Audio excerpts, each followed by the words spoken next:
So you think the report on dozens of Americans who hooked up with Islamic militants returning to the U.S. is scary? How about released GITMO detainees getting back in the game? Our top intel guys just saying 185 released GITMO guys are getting back in the terror fight. John, you say this is why closing GITMO is too costly on so many measures. Yeah, it is. As our friend Tracy Burns said a couple weeks ago, quoting someone, if they're not going to rot in hell, let them rot in jail. Look, I don't care about closing Guantanamo Bay, but they need to be housed somewhere, and right now that is our facility. You say, well, they've been down there for so long, they're ineffective. Nelson Mandela was in prison for 27 years and came out for good and ran a country. Camp Bucca, when it was shut down in southern Iraq, the prison, that is what gave us the leadership of ISIS. Look, these guys are there for a reason. They're not there for parking tickets. There's no reason to let them out because of your political ideology about Guantanamo Bay. Well, Emily, why close GITMO if these guys, there's proof they're going back to the fight?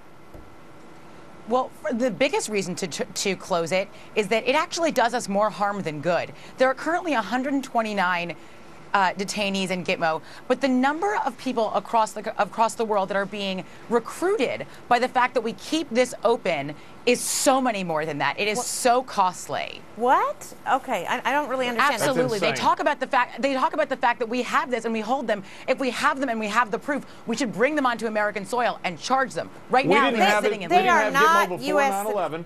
Okay. We didn't have GITMO before 9/11. Our drone policy does a lot more recruiting than the GITMO has ever done. Okay, Melissa.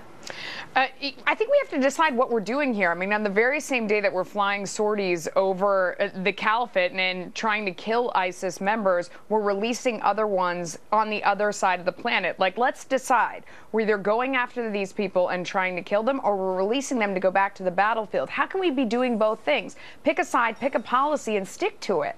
Jonas, what do you pick? Every time you let somebody out of any prison, a certain percentage of them are going back to whatever got them in prison in the first place. That goes for car thieves or murderers or robbers or anything. So bank robbers, we don't put everybody in jail forever to negate that totally, because it's not even cost effective. Forget the morality of running a police state. It is cost. These are young people in this prison.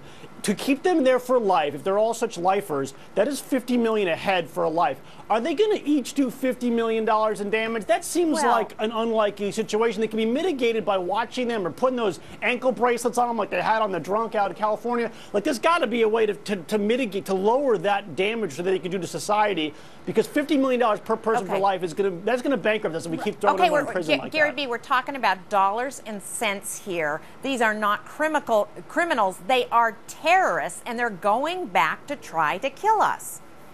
Exactly. Jonas makes an economic argument. I'm not opposed to the economic argument if we just move GITMO to somewhere less costly. That's why it costs so much down in GITMO, because we have it, down there in Cuba. If we moved it here, but the point is, I'm in favor of the idea of GITMO. I mean, look, this is not just some criminal out there that did a smash and grab and we're letting, and then he does a carjacking. This is the equivalent of mass murderers out there. Could they cause $50 million in damage? Yes. They bombed the World Trade Center, for crying out loud. How much is that going to be worth? As to Emily's argument on it's a recruiting tool, I don't get that. Are we saying there's terrorists out there who says, I don't know if I want to be a terrorist. Oh, wait a second, they have GITMO? Oh, yeah, sign me up. Then I want to be a terrorist. I'm sorry, that doesn't make any sense at all. These people out there hate the United States, whether they're a GITMO or it's, Club Med down there. Okay, thanks, guys. That's got to be the last word.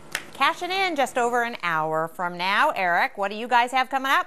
Hi, Brenda. Forget what she's emailing. It's what Hillary Clinton is saying about your money that will shock you. Plus, is legal marijuana making America more dangerous and violent? Cashing in. See you at 11:30. And we'll see you. Thanks, Eric. We'll be watching, but up here first. Say ho ho, hey hey, Obamacare is here to stay. Last time, hey hey. Well, Obamacare may be here to stay, but Obamacare subsidies may not be. Why that could be supremely painful to your health care premiums.